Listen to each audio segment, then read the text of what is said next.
সিল্লায়া আমি প্রমাণ নিয়ে আসছি সাদিকের সিল্লায়া মার্কেট পাওয়া যায় না, সিল্লায়া মার্কেট পাওয়া যায় না। খান এবং আমি দুজনকে বিনয়ের সাথে অনুরোধ করছি, আমাদের সঙ্গে একজন অতিথি আছেন সাদিক ভাই, আপনি অনেক সময় নিয়েছেন। উনি বট আইডির কথা বলছে, এগুলো ঢাকা বিশ্ববিদ্যালয়ে এটা সর্বসম্মতিক্রমে সবাই এটা জানে। আচ্ছা, বট আইডি চালা হচ্ছে ওনাদের এজিএস, ডাকসুতে যে এজিএস সম্পাদক ছিল মায়ের, সে মায়েরদে হচ্ছে বট আইডি চালায় department of Baksal, department of Baksal. আচ্ছা, এই বাকশাল পরবর্তীতে আমাদের সঙ্গে আবিদুল ইসলাম, এই ডিপার্টমেন্ট অফ বাকশাল নামে আমি দুজনকে অনুরোধ করব, আমরা একটা শো চালিয়ে নিজে একটা আমাকে বলতে দিতে হবে, আমাকে বলতে দিতে হবে। উনি কি করছেন গতকালকে?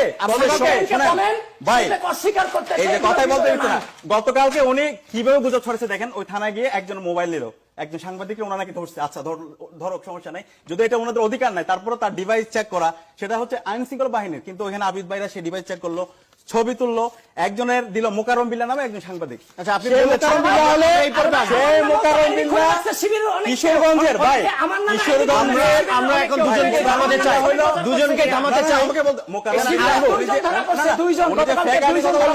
যেভাবে আবিদ বিল্লাহকে ধরছে, আমরা দুজনের কথা এত অ্যাগ্রেসিভ, ওনাদের সাথে তাহলে বসা যাবে না।